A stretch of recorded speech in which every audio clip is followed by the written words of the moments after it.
welcome to another edition of Spinning Platters Presents How Did I Get Here? This is Season 2, Episode 2. Uh, took me a couple weeks to get Episode 2 up. I apologize. Life gets busy. Uh, had another COVID existential meltdown. The usual. But we're back. And you got to hear Detroit Cobras instead of my band Convalescent Surprise introducing this thing, because our special guest this week is Mickey Darius, the booking manager for Detroit Cobras, and Negative Land, and a bunch of other bands. And I felt like playing Detroit Cobras because they're great. They're probably going to be my first show after this nonsense is over. Also, a band pretty high on my bucket list, so I hope to God that show happens. Anywho, Mickey and I had a really good conversation, as they all are. I wouldn't share these with you if they weren't good. But yeah, it was fun. We talked about Broken Clover Records, which is the record label he runs. Talked about him working security, playing cello, DJing, a lot about the 90s SF rave scene. Yeah, it went everywhere, and it was a really lovely chat. He's also one of my nearest and dearest friends, and it was, kind of just an excuse to hang out via Zoom, and I'm glad that you get to be a part of it. So on with the show. This cut is constructed for multi-market breaking now. Don't waste valuable research with needless delay. We've done the hard work of ensuring your success. The final step is up to you. Special designer song follows in 5, 4, 3, 2, 1. Yeah. Well, those moments, like I have come to realize that I really took those moments for granted. Because now, like, between the label being my work and the Lost Church being my work and the booking agency being my work, and having just like being, and just especially right now during COVID with everybody's output on like overdrive, and there's just so much content. There's just a lot of things that you have to sift through a lot to get to those. And I feel like in the past, like before having all these things be my job, back when I was like, I want to have my life be like music, I just like, I had those moments a lot, and like didn't really realize like, oh, like that's the shit you should be paying attention to. Like I felt like it was kind of surrounded by that. Now it seems so few and far between, either because of like saturation of just like not that much awesome stuff, and then also just like kind of being a little bit jaded of like getting excited about stuff. So that's those moments, like when they happen, they're really exciting. That's a great segue to the question that I start every podcast with. Oh, all right. So maybe we will have this part in, because we did. Yeah, it got. You were already getting profound in the pre-roll, and you're not supposed to get profound in the pre-roll. Right. So, moments. What was the musical moment? This didn't have to be like a concert. This was just a musical moment where like you heard something, you experienced something, and you were like, "This is what I'm devoting my life to. This is my thing now." Or as you phrased it, the moment.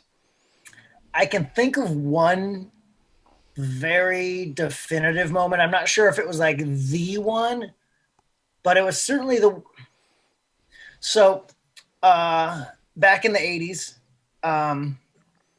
there was this Kit Kat commercial, and it prominently featured, along with the like, "Oh yeah" song, this like dude with like a stand-up bass.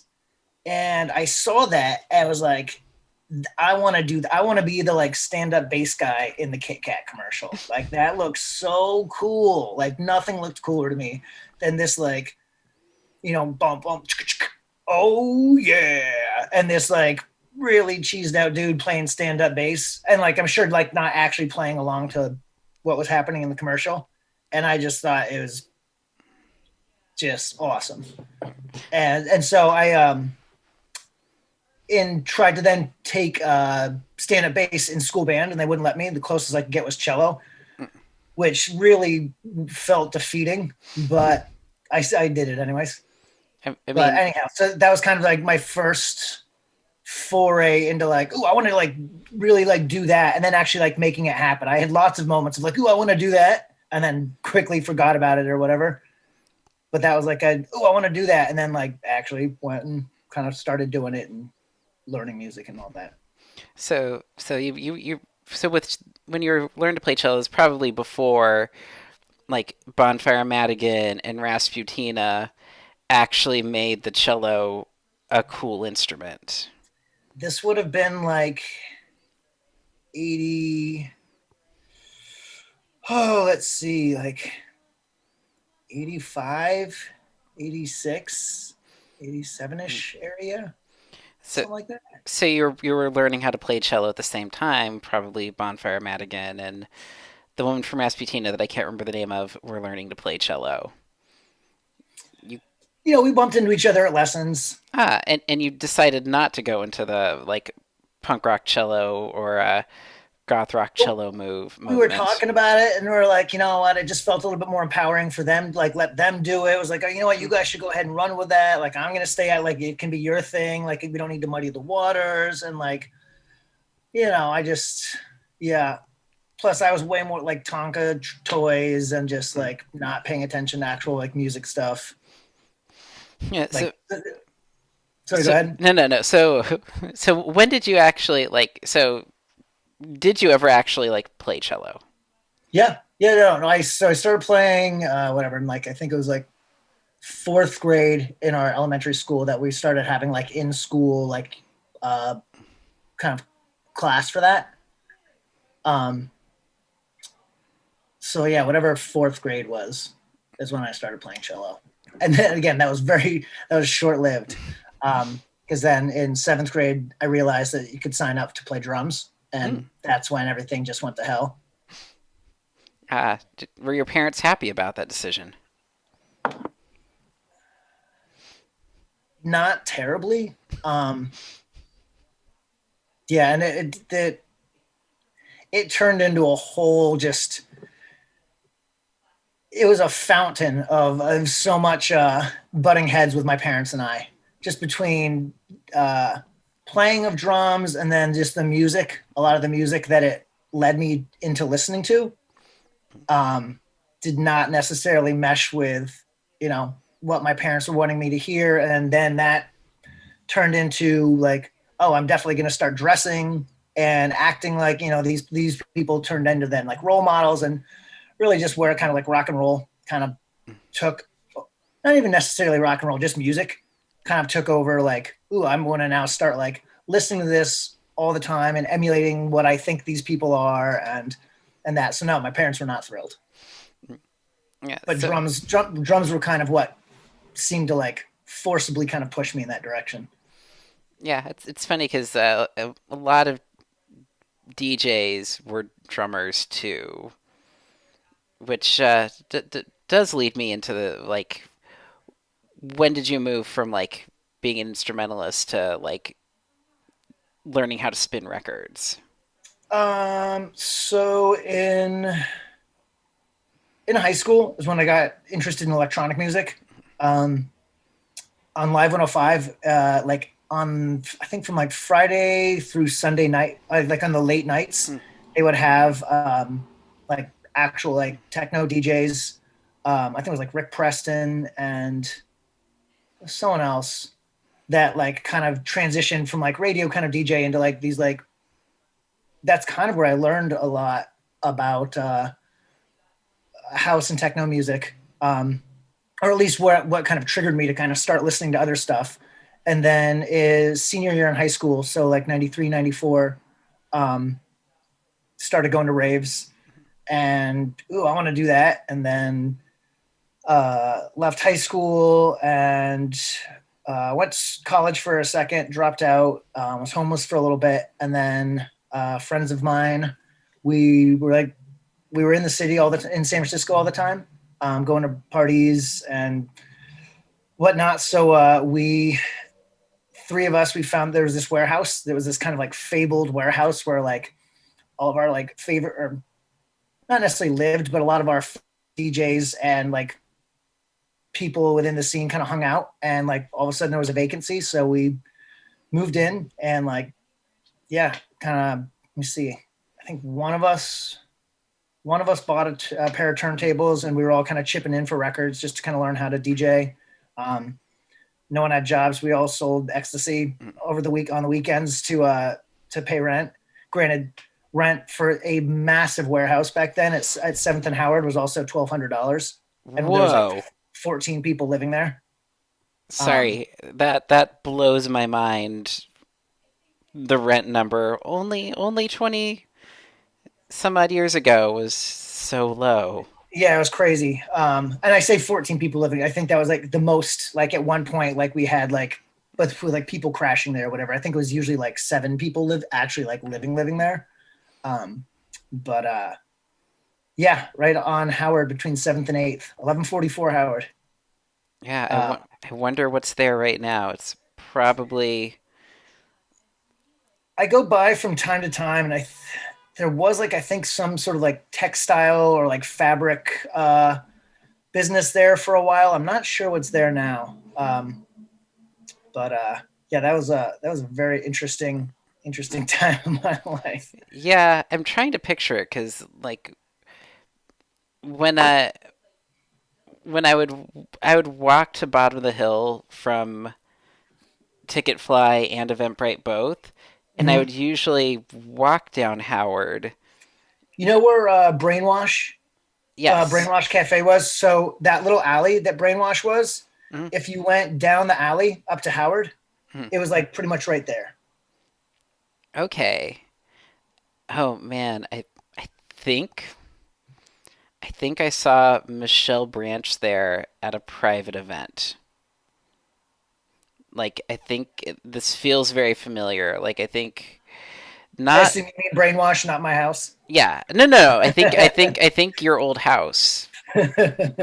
Like it was an alley off of Howard, and it was like kind of a warehouse, and it was not Instagram, but the other like photo sharing app that was really popular, Hipstamatic, something like that. I ended up at a Hipstamatic party that Michelle Branch was playing at one day. Huh. All right. It was a thing that happened. It was There kind we of go. fun. I like things that happen that are fun. Yeah. I'm a fan. Yeah. Although also this whole story is reminding me of that movie about. It's great podcast content. I can't remember the movie, but I remember the poster being somebody riding Muni holding a disco ball. Oh, Groove. Groove, yes. Yeah. Your life feels very reminiscent of that film. Groove I'm meets not gonna Go, say actually. that. What's that? Groove meets Go, actually, the two 90s rave movies. Yeah, we actually, I mean, within the circle of friends, or a number of our friends were actually in those movies. But yeah, there's bits of my life that are definitely not unlike that. Yeah, that would have been an apt parallel.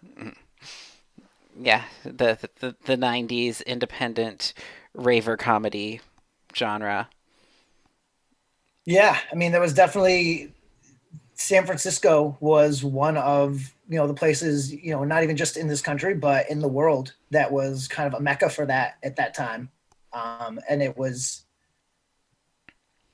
at the time, I certainly did not understand and appreciate what I was a part of and what I was around, and like some of the DJs that we'd see in some of the places, like just these crazy, like totally renegade, out by the water, sound systems with like these like now like world class DJs that just like it was these scenes that were like here in LA and kind of pockets around the country for sure. But it was a really it was a special. I mean, just the '90s in San Francisco, just in general, regardless, everything from hip hop, skateboarding, um, heavy like rock. I mean, just any kind of just experimental rock. I mean, just music in general. As soon as I start talking about genres, I all of a sudden like my brain just freezes up because I'm trying to like. So I just sound ridiculous, but like there was just so many. Just it was so adventurous here in the '90s. Um, it's certainly not be like there's always gonna be a little bit of like oh like they don't make them like they used to oh it's not as good as it used to be but like that little pocket in particular feels pretty special and like I don't know like my mom used to live here before I lived here and like I've been coming up to San Francisco before I lived here and obviously been here since that time in San Francisco felt like I mean it still feels like one of those like special kind of periods. Yeah, well, there was definitely like a lot of pockets of time in between tech waves where there was just a lot happening and a lot of really interesting things happening. And I was a little young for to be part of 90s San Francisco, but it feels like it reminds me a little bit of like Iraq War San Francisco, which was also like another time where like the economy kind of tanked and there was a lot of music suddenly happening again. And I thought, yeah, that was when I was kind of coming into that world. And when I wax nostalgic about stuff, that's the era that I find myself waxing nostalgic over, like seeing, you know, things like seeing Numbers and Deerhoof and Shoo Shoo at house parties on Treat Street. Totally. And those little pockets, while I think there are going to be some like just there's some objective just like when times were cool or when they weren't. There's obviously going to be, that's going to be peppered with subjectivity of just like your relationship to the city or your relationship to music or just creative output in general at the time, how receptive you are to stuff you're involved in actually making, all that stuff. It's going to be different from person to person. So, one person's pocket is not necessarily the other's. Yeah.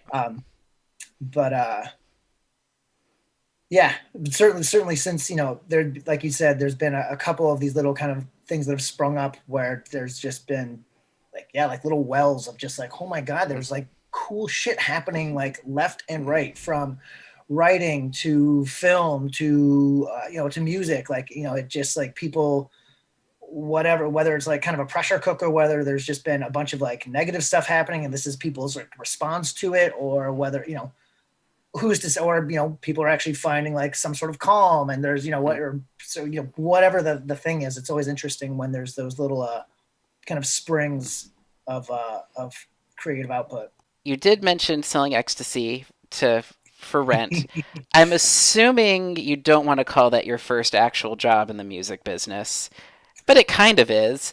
But what was your first job in the music business? Like the first thing you did where you got paid to work in music? Probably when like an usher at like, so my mom was in a choir, or is still actually in a choir. She's been singing in this choir for quite some time called Schola Cantorum. And I've helped like with ushering for them when I was real young. Um, and I think, I mean, I say worked, they were like, oh, cool. We'll give you a couple bucks. So you feel like you actually feel like you got some money, kid. But like first actual like job in music.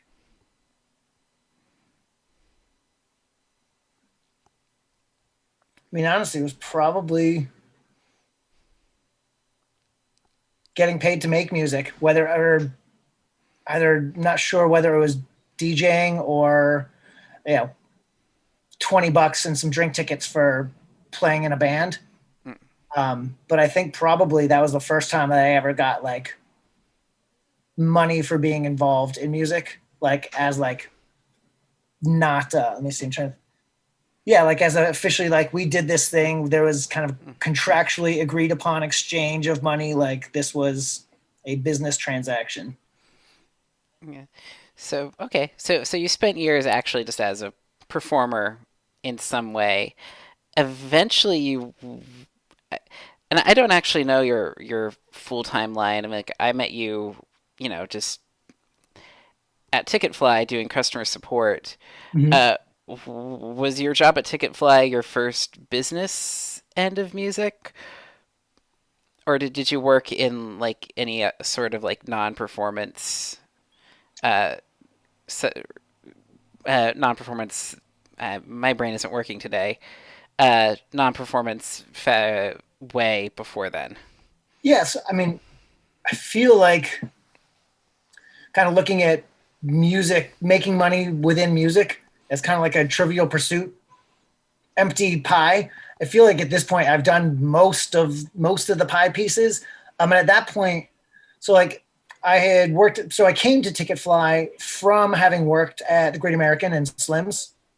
Um, and let's see, other than that, and then prior to that, just like throwing events here in San Francisco. So throwing raves and throwing concerts and stuff. More electronic stuff than shows. But yeah, so prior to Ticketfly, it was really kind of that, and then Ticketfly, and then from Ticketfly, got into booking and the label, and then managing the Lost Church. Mhm. Yeah. So what was your job at Great American Slims? Security. Okay. Yeah. So that's right. It feels like I should have known that, but yeah, it seemed like it feels like I remember going to a show at Slim's that you were security at after I had already met you. Yeah, and I've stamped your hands a handful of times at Great American for sure. Um, but yeah, that was a long while ago. Yeah. Well, yeah, that was probably over a decade ago at this point. Yep, it was. Just did Feels some quick weird to be math there. feels weird to be old. Yep. Um, so so Ticketfly, you worked in customer support. Uh, People who have listened to this podcast have heard plenty of Ticketfly customer support stories. Um, and eventually you found yourself in sales. How did like how did you trip into the idea of selling a ticketing product from being just a guy who like kind of helps make live events a thing? That was actually pretty early on what I had wanted to do at Ticketfly. Because my background, employment background up to that point was pretty largely sales. And I'd been fortunate enough to be able to work for companies where it was really exciting and, where I really stood behind the thing. It wasn't like cheesy corporate sales. Um, I handled all the wholesale sales for Upper Playground. I did sales for Think Skateboards.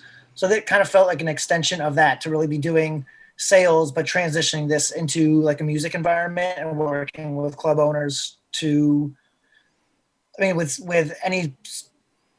any sales role, it's, addressing some sort of need or perceived need and, filling that need. And so kind of just taking my sales background and just transitioning it over to what would apply to music venues. Yeah, and you did that for a pretty long while. That was your main job. Yeah, trying to.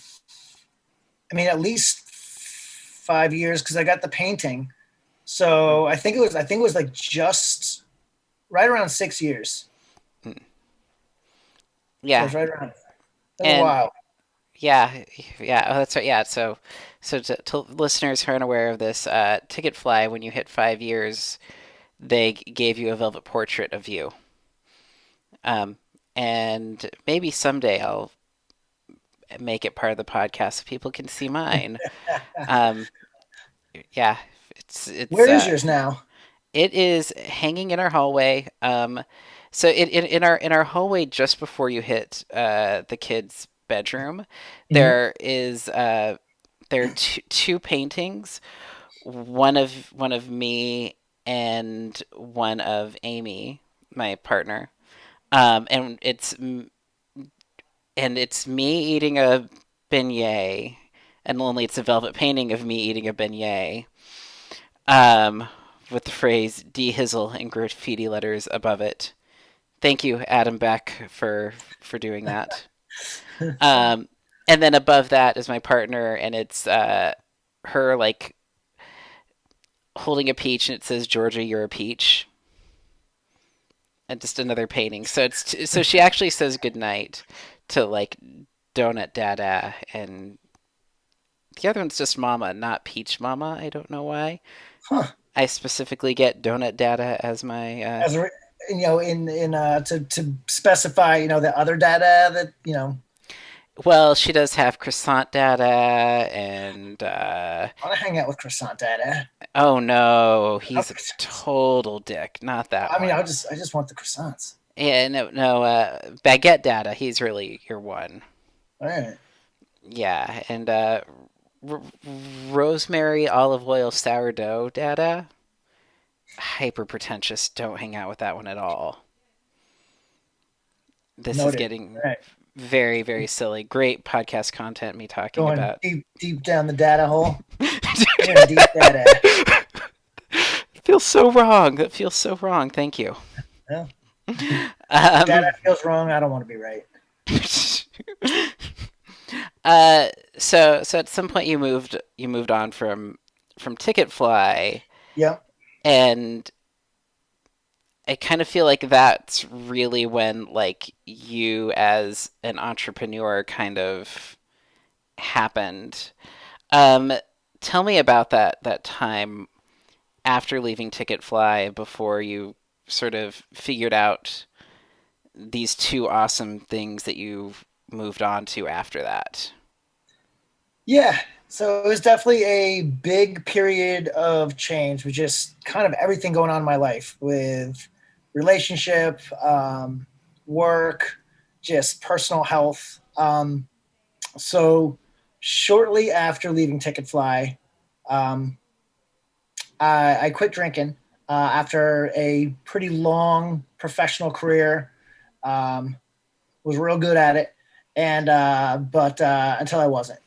And then so between that, obviously being a just complete, mental change, physical change, financial change, kind of throwing and mostly in positive ways. I'm not gonna say all of it was awesome, but between that and then after leaving Ticketfly and kind of I went to another ticketing company and just realized it wasn't the direction I wanted to be going anymore, and realizing I didn't really work for other people anymore, or at least not in that capacity.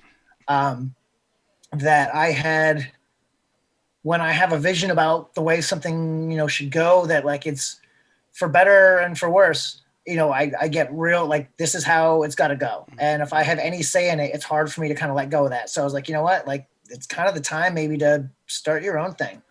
Um, and I certainly would not have had the patience. Uh, well, yeah, at least starting with patience. If I'd still been drinking, just dealing with so many other things that kind of go along with that. So I definitely attribute a lot of kind of where I'm at to stopping drinking.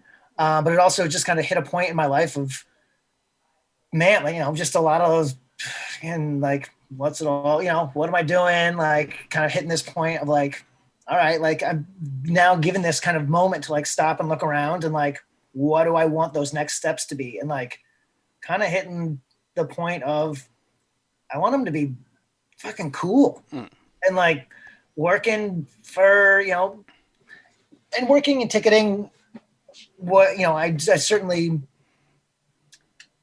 there were great things to it, and I met some fantastic people, like truly people that I hope will be part of my life for for the rest of my life. You absolutely being one of them. But I didn't feel like I was really contributing. It kind of hit a point where I didn't really feel like I was contributing anymore to like the venues or this or that, and like really kind of wanted to be more kind of part of the conversation of music, and like kind of wanting to channel this thing that clearly is such a passion for me, just music in general, um, and figure out how I can be more involved in it and do it kind of on my terms and be more, be part of a global kind of music conversation, or be part of the music that's going to be talked about, kind of next generation down. It didn't feel like felt like I had more to contribute that I wasn't contributing. Yeah. So, which came first, the old church or Broken Clover? Sure. The Lost Church has been around Or for the Lost the Church. Lost Church. Sorry, the That's right. Lost Church, not the old church. Our friend Emily is the old church. You are Lost Church. That's right. Emily is the old church. Oh damn. Yeah, Um, Emily, if you're the Lost listening, Church. you're next. I'm gonna call you. Don't. You're gonna be on this. All right. Nice. Sorry, just wanted to put that out into the world. If Emily's listening. Hope she is.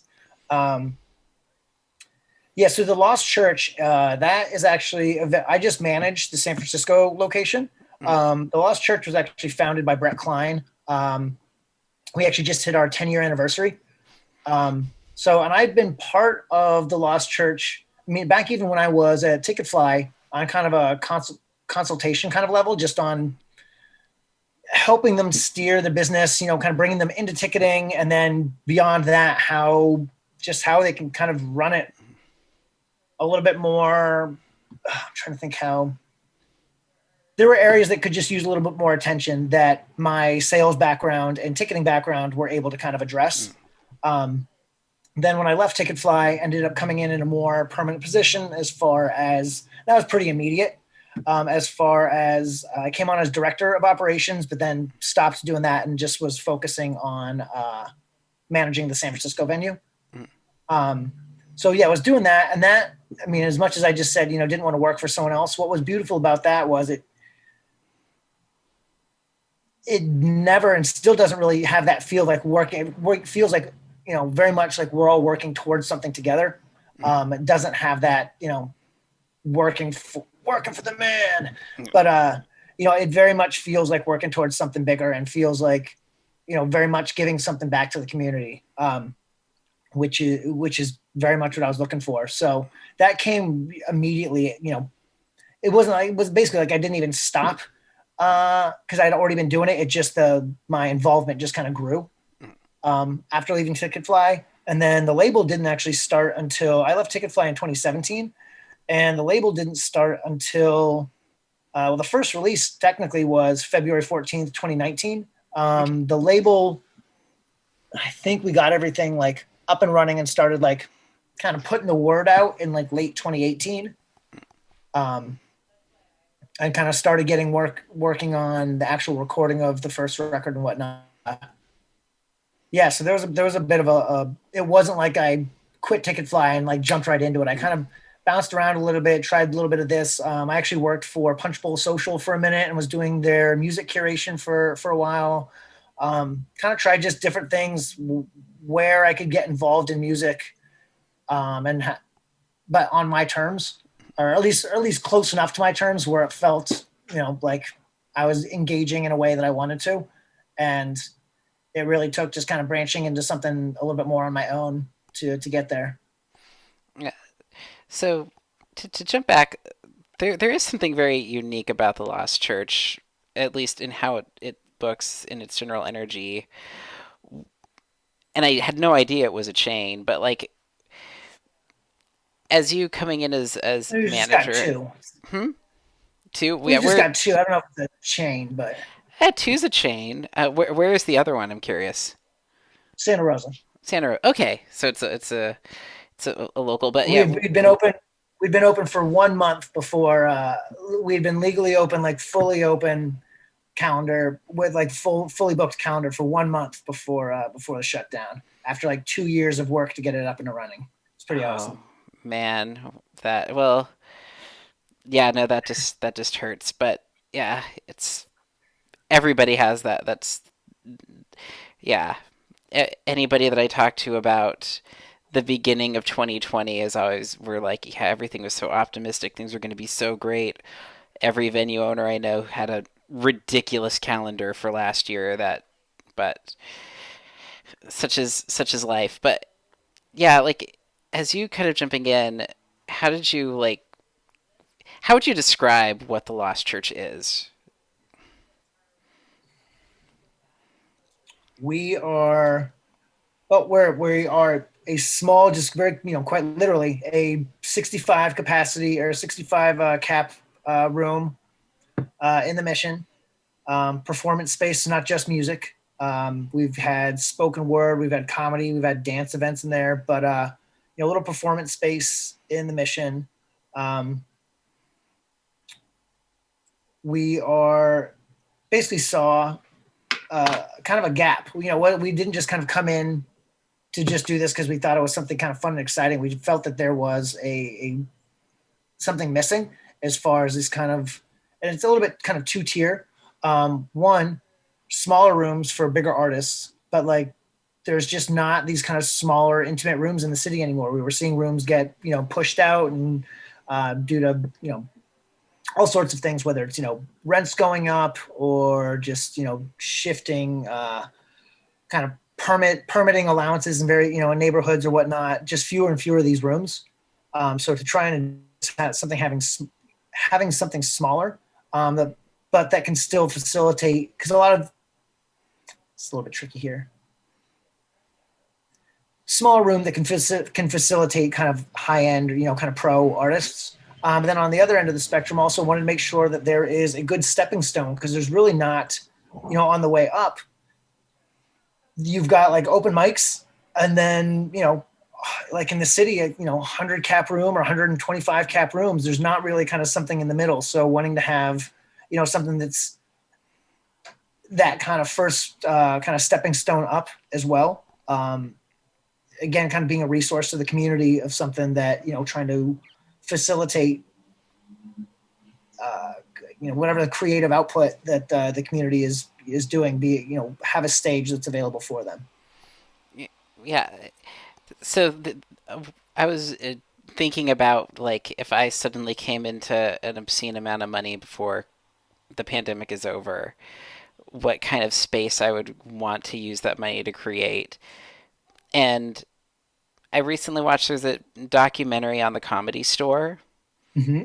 which is the comedy club in LA that's all showcase sets, where they like mesh together like people that are just bigger than open mics, but not like big enough to be like headlining clubs with random super famous people paying 15-minute sets. And it almost sounds like that's close to what you have with the Lost Church, like in a place that's like where you can have where you're too big for an open mic, but you're still trying to like find yourself and find like your life footing in a place to like present it.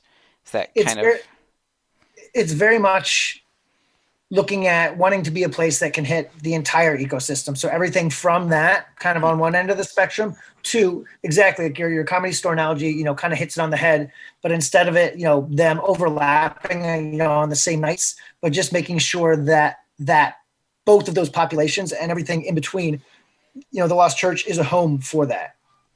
Because it's I mean, it's part of our mission. We're a nonprofit, and like it's part of our mission statement and part built into what we do and how we've been approved for being a nonprofit to be actually making sure that focusing on the community. It's not just throwing shows that we think is cool, but making sure that we are addressing the community's needs, whether it's performers from the community or performances that address things that are pertinent to the community. But and both the community that we are directly in, as far as where the Lost Church is located, but just San Francisco as a greater community, or just the kind of communities, groups of people within that are hosting events at the Lost Church as well. So making sure that we are supportive of as many different of those communities within San Francisco as we can be.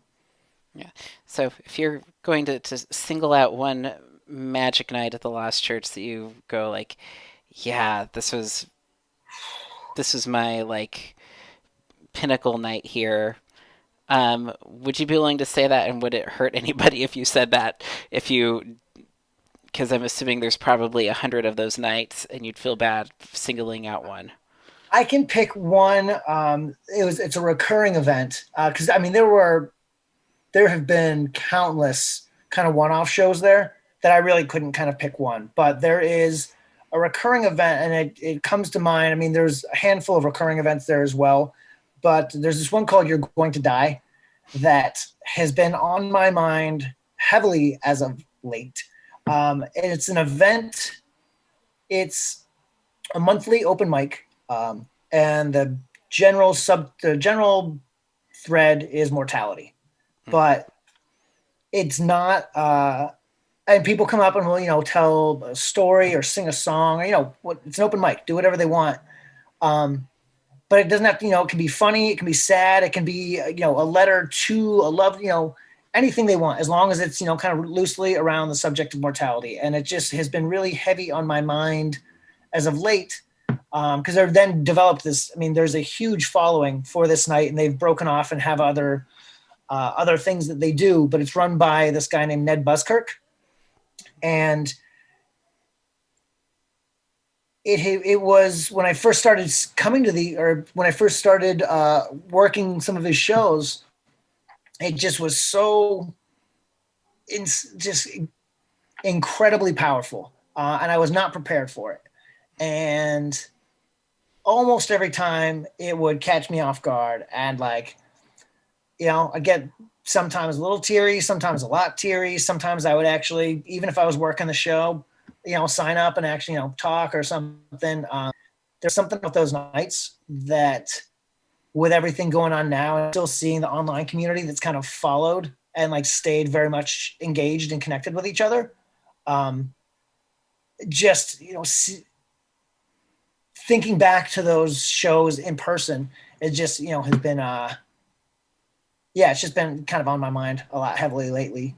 And yeah. So You're Gonna Die, Ned Buskirk.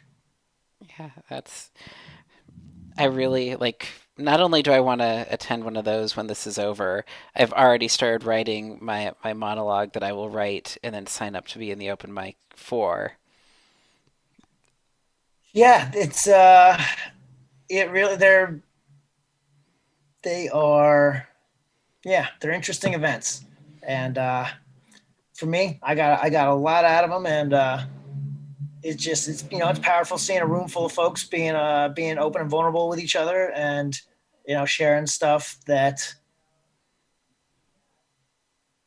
is just deep and heavy, and requires in some instances sharing it with other folks to get through it, but it's just so hard to make that first step. And so seeing a room full of people that are willing to do that with each other is is a big thing.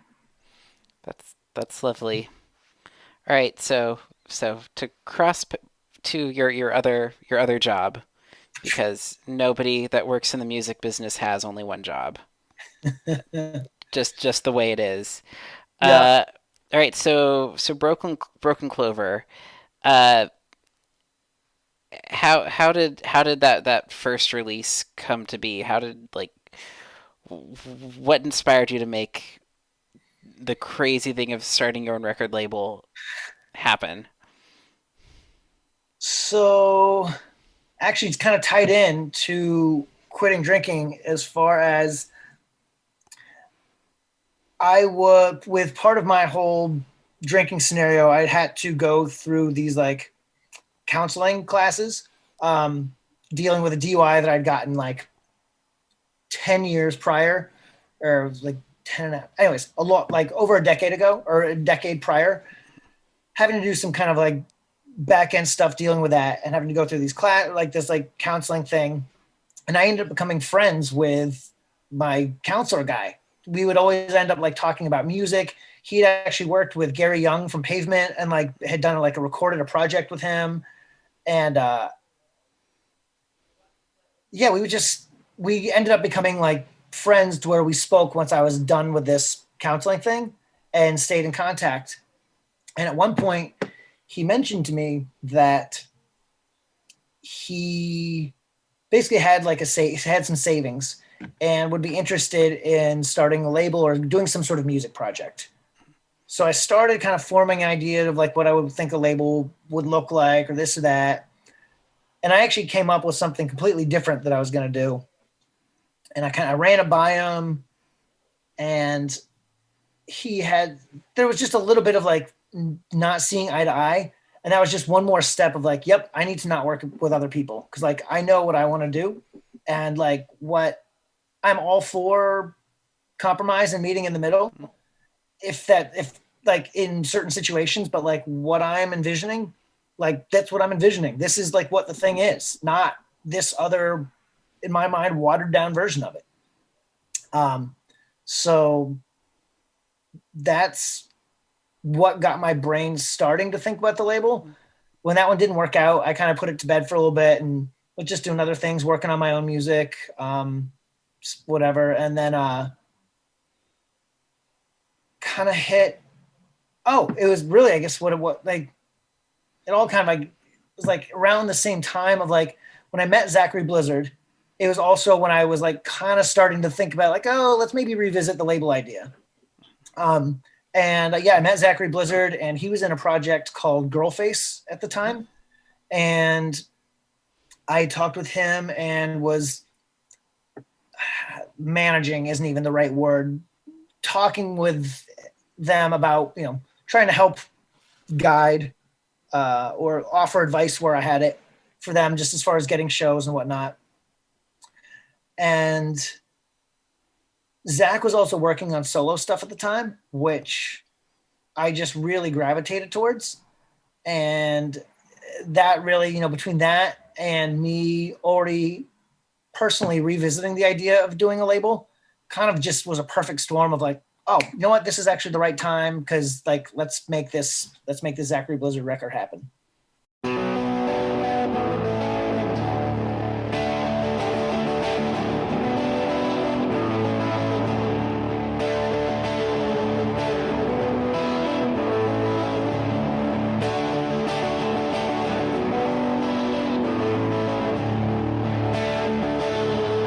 Burning at the stake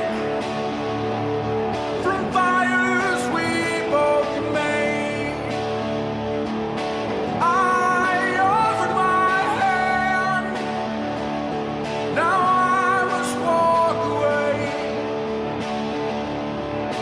I walk away. Splinters fuel the pain. Hello again. Hey, buddy. Hey, yeah, that was yeah. We were about to get in a flow, but it's okay. I also realized that the turntable in this room was still running because the kid put on La Tigra this morning to dance All to. right. She's really good at pulling records off shelves and telling us she wants to listen to them. And it's yeah, and That's fantastic. it's great because with stuff she picks, it feels like it's actually like it's not just she's pulling stuff out. She's like it feels like She's it's like intentionally like it's like there's like she wants that record, not just like that was the one that was closest. yeah, no, and like she put on the first Latiga record and like started dancing to Decepticon, this 2-year old kid. And it's like we're doing You done everything good, right. Dakin. You done good. She even like had this dancer is kind of like moving like a cow in a way, like very like it was like it felt very like strategic and very much like this is what this feels like to me. I'm dancing. Huh. So All right. yeah, when the two of you get to hang out, you'll have so much to talk about. We really will. Yeah, music and soccer are her two passions, I and mean, at that point, she'll probably be. I mean, who knows when we'll be able to see each other again? yeah, You know, I'm she'll have a feel job. She'll be going to college. I'm I'm feeling really good about all of this ending at by the end of this year. Fingers Like, crossed, man. Fingers crossed. I mean, Both the professionally and personally. Like, I mean, I can't. I've already done a whole wave of like postponing shows. I don't have to postpone all my 2021 and 2022. yeah, I don't think I don't think you'll have to do that. I think I still think summer is a wash, Yeah. but I feel like when both Fauci and Biden said late fall things will begin to really start feeling normal and things will just be normal by Christmas, I feel like that's really going to happen. Yeah, I mean, that's what I liked about that was it didn't feel like overpromising. Hmm. It was just a bit like, fuck.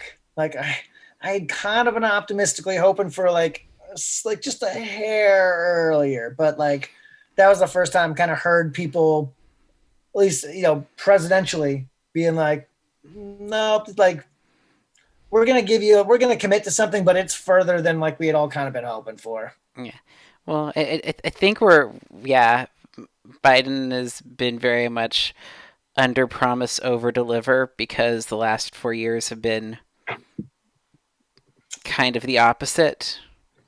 There's also over delivering on some fucked up foreign policy, but we won't Yeah. get into that. Oh, yeah, we don't. This isn't necessarily a political podcast. Yep. Um, all right, so to jump back, so the Zachary Blizzard record was your first record, and that was Yep. like the thing that like, and so all right, this is a silly kind of question, but how did the label get funded? Like, how did you like was this all just personal finances? Were you able to like financially? How do you start a record label? Is really the question. Like, how do you make that a thing? I had a little bit of savings and credit cards. And yeah, that was, I mean, I had some savings that was not necessarily earmarked for this. And it just was like, all right, nope, this is what we're doing. Um, and then yeah, extended some credit. Mm-hmm. Yeah, because it certainly is not if you're looking for a get rich quick scheme, this is not it. Not it. So yeah, I mean, it's just is a matter of it. I have people like, oh, that's crazy. You have a record label, like, but like anybody can like, it just is a matter of just having the money to do it and like just committing, like, okay, this is what I'm choosing to spend my money on that I Mm-hmm. might not get back. Um, and just having enough going into each release with the like not going into any or yeah taking not doing any release unless I'm like, okay, like we might not make a penny back on this, so like are we prepared to, or we am I prepared to like like lose my pants on this? Mm-hmm. And so doing each one with the intent of doing it for art's sake and not for money's sake. Certainly there's some stuff that maybe was not like the best, I guess financial investment, but like I'm super stoked on everything that we've done. And like even knowing that some of them going into them were going to leave us in the red. Like there was no way that some of these, just because of some production costs, different things that we've done. But like in my eye, it's all kind of building up just the overall label and making the label more of a place. Because for me, that was the big kind of part of it, wanting to have a label that felt attractive to go to. Like you could shop just from within the label. Like I'm not necessarily the best metal label or the best jazz label or the best hip hop label or whatever, but I do feel like you can come to our site and like you could actually do like a pretty like diverse job of shopping. Like you had a bunch of different DJ gigs. Like you had a house gig and you had like a jazz radio show, and then you had some like kind of indie pop gig. We've got all those records in our catalog. So kind of wanting to create something like that was just yeah, like a good home. Like it felt like for someone like me that or at least engages with music the way that I do, a home for someone like that to be able to kind of go and discover some new stuff and yeah, I feel like I Yeah. just kind of went a little bit off the rails there a little bit, but That is the least off the rails this conversation has been, really. So, um, so yeah, you definitely have. There is kind of a broken clover sound that I can't put my finger on. That, but it does encompass all of those worlds. Um, and you just before all of this pandemic hit, you managed to sign a band that I think or put out a record by a band that had been off the radar and sort of quiet for a while. Um, how did you end up being the label for Juna 44 getting back together?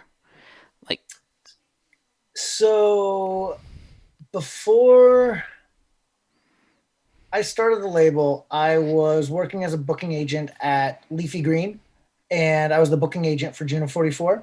hmm, And in talking with them and starting to book, because they had gotten back together and they had played in Spain at, oh my God, I'm blanking on the big festival in Spain. Primavera Sound. Yes, thank you. They played Primavera Sound, and it was the first time they played together in ages. And we're like, they really, it clicked, and they felt really good about it. So they wanted to start playing again. I became their booking agent, and in talking with them, kind of got brought up like, oh, I've got this label. I just, I don't even think, I'm trying to think how we really, I forget exactly how it started, but roughly me talking about how I really try and provide freedom for artists. Like there's not, I, I mean, I have yet to, impose any like sonic limitations or any like, it's like, I want, it's, the album should sound like you do, you as the artist, you do whatever you got to do to like get there, whatever, wherever there is. Um, and this was talking with Jeff Mueller, and, something kind of in talking about that triggered something with him, because they had been wanting to revisit some songs that just never really kind of sit right with them. But it just felt a little bit. They just didn't get much positive feedback, I guess, kind of elsewhere, and it just kind of felt like doing something with me on the label where they had that flexibility and that freedom to do whatever they want without these like expectations. And not that there wasn't, there's quality expectations, but it was just like, hey, go wherever this takes you. And I think that's what appealed to them. And then also too, just the fact that there was already that relationship there with me and the familiarity with me and comfortability with me, me being their booking agent and kind of having that, already having extended that faith in me. This just felt like a kind of a good like extension of that. Excellent. Yeah. Yes. Oh, that also does remind me. So, yeah, where is Leafy Green in all of this? Because, yeah, like, are you? I forget that you have a third job. So I'm not actually with Leafy Green anymore. I left Leafy Green in January and started my own agency called Ivy Agency. Hmm. And I brought most of my bands with me. I'm currently the agent for the Detroit Cobras, Hakata Picciotto, Matmos, Negative Land, the Schizophonics, Zachary Blizzard, and Tuck. So yeah, so I brought those bands, or some of those bands were bands I brought over with me. And then Tuck is one of the bands that's on the label. I just recently brought them on board as well. They're based out of Madrid. But yeah. Yeah, yeah. So, to jump into this, Mm-hmm. it's a question that I have for any booker, and I'm finally able to ask it. At what point are you going to feel ready to start booking shows, like I've been booking new shows. tour dates? I've been doing that this whole time, but basically just like looking at COVID like a wave, keeping my bands just past like the crest. And so it's been, I have not stopped working Mm. since all of this. There's just been about 2 to 3 waves, depending on the different tours, of reschedules. Um, so like right now, the earliest I have stuff scheduled, I've still got like late July, early August for one of my Mm. bands that I am not real confident it's going to stick. Mm. But then I've also got stuff as far out as September of 22. Okay. Um, and so, yeah, I never stopped booking. It was just a matter of putting, where do we throw the dart? Because you don't want to throw it too far. And then, if we open up months prior, you lost out on good months. Yeah. But going too early, then, if you go too early, then you kind of flew too close to the sun, and then you have to go, kind of push back. But it's kind of a leapfrog, like where the available pockets of dates are. It's been like a whole gamble Mm. game of trying to figure out how best to kind of navigate that. Yeah, it's funny. I do have Detroit Cobras at the Ivy Room as the thing on my Yep. calendar, as I'm Remember, pretty sure this is my first show. man, I'm that those shows. So they're playing Ivy, and then the day I forget if it's San Francisco, then Ivy, or like Bottom of the Hill, Ivy, or Ivy, Bottom of the Hill. But either Mm. way, those two shows. Oh man, I cannot wait. Yeah, those like I mean, at this point, all of the shows that we have all been pushed, but that one will be. These will be the third iteration. Like it's already just been like heartache after heartache of like, oh, it's gonna happen. No, no. So yeah, this is gonna be really exciting and kind of touching because these were ones that are very meaningful for Lynn at Bottom of the Hill and Lonnie over at Ivy Room as well. That like they personally were really excited about these shows. Oh yeah, on Lonnie's episode, her and I gushed over that Detroit Cobras booking. Nice. Yeah, I adore Lonnie so much. Yeah, she's Um, good. but yeah, also just thinking of any show that's gonna be like the epic like catharsis of the epic release of finally getting to see people again and do things again. Detroit Cobras is gonna feel Well, pretty right. that's gonna be a good one as far as like just dance around, getting sweaty. But then I got Negative Land coming in September or November, and like that will be absolutely off, but in a completely different way of just like processing just a whole other pocket of the shit that we've been going through. Mm. It's like that's an exciting one. Yeah, one thing is really nice is like the label. My booking roster is really diverse. Everything from like Mm. Negative Land and Matmos to like Detroit Cobras, and then you get Haka de Picciotto, which one half of Haka de Picciotto is Danielle de Picciotto, whose record we just released on the label, and then her husband Alexander Haka from Neubauten. But so it's nice to have my booking roster feels equally diverse as the label roster. Yeah, yeah. So you have a lot of so we're kind of coming at the end of time. Mhm. Um, I always I always end with the same question too, and it circles back to the first question. Um, if you like got to bring cello playing Mickey to you today, um, what would you say about him, about what you became?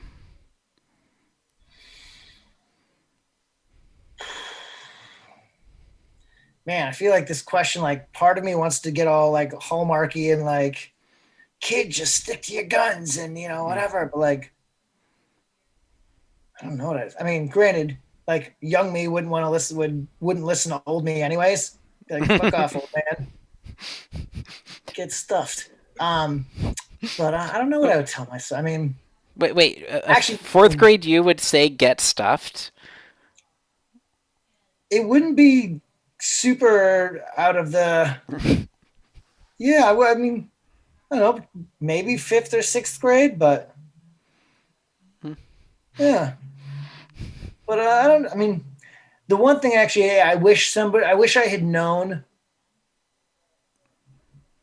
Or and like it's just one of those things that like I'm sure somebody might have told me and it just didn't even occur to me. But like the idea of just getting in early, of like you don't just become like whatever famous like rock star right away or record executive, do whatever. Like go intern at a record, go work at a record shop at, when you're like in high school, and like these like jobs that seem kind of like that doesn't necessarily equal that, but like just getting in early and like the working your way up is just like in any of these, like in music, it was just all about like all of my music jobs all came about because of kind of where I was at before, who I kind of knew.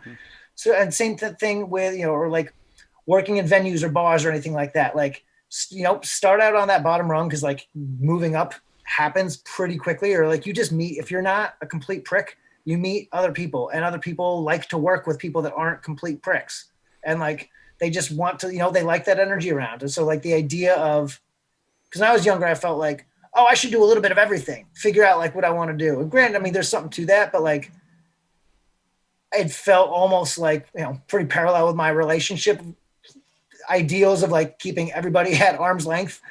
And I kind of wish I had like the idea of like, no, like that, like really kind of nestle in, like, that this is what's important to you. Like music is really something that like moves you and is multi-dimensional for you. It's not just like, just this one kind of channel.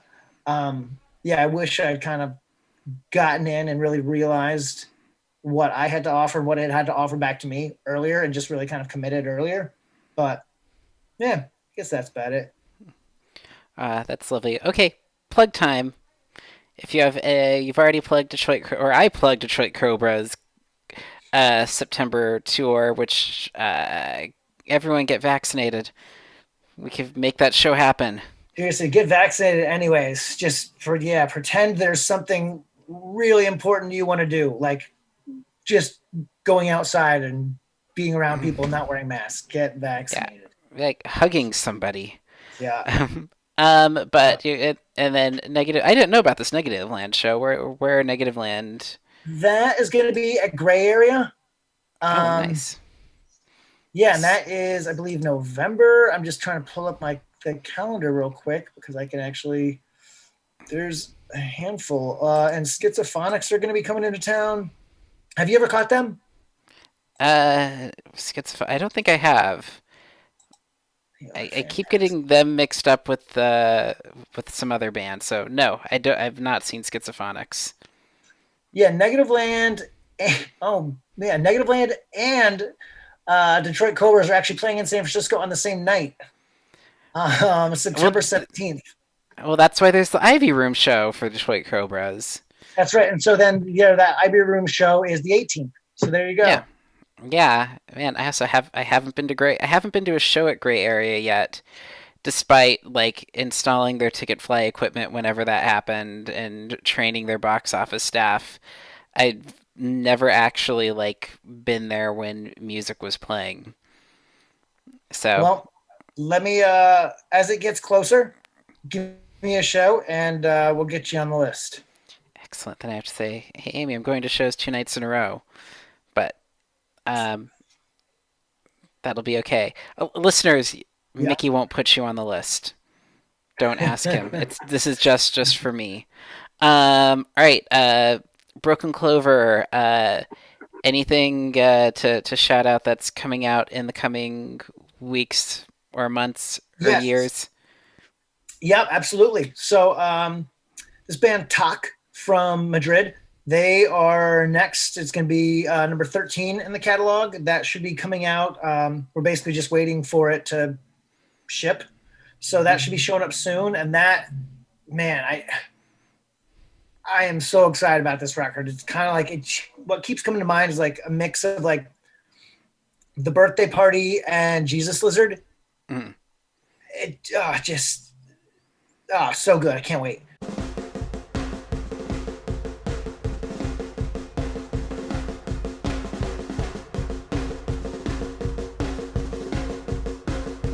El que quiera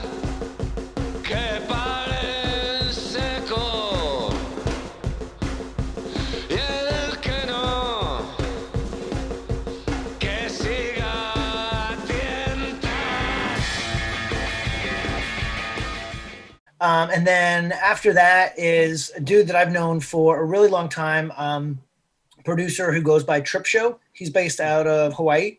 And this is going to be the first actual all electronic record on the label. And like this dude, I have been listening to his music for 20 some years and just always on point. And like this record, it just feels timeless. Like could be 90s, also on like some like future, not even in existence tip. Like it just, I don't know. It's awesome. I'm very excited.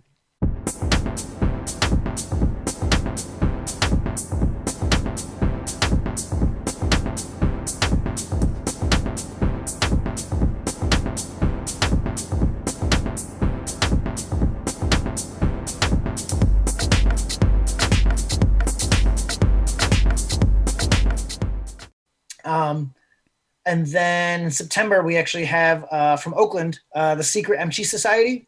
So queer country, super just prolific output. They're like Cindy Emch is always working on stuff and just a musical powerhouse, just constant like between her energy and just what she's putting out. And yeah, another one that I'm just super excited to, and this goes with all the artists, not just excited about the content, but like everyone that is on the label, I'm like just into what they are doing. It feels like it's as much an investment in the music as it is the artists.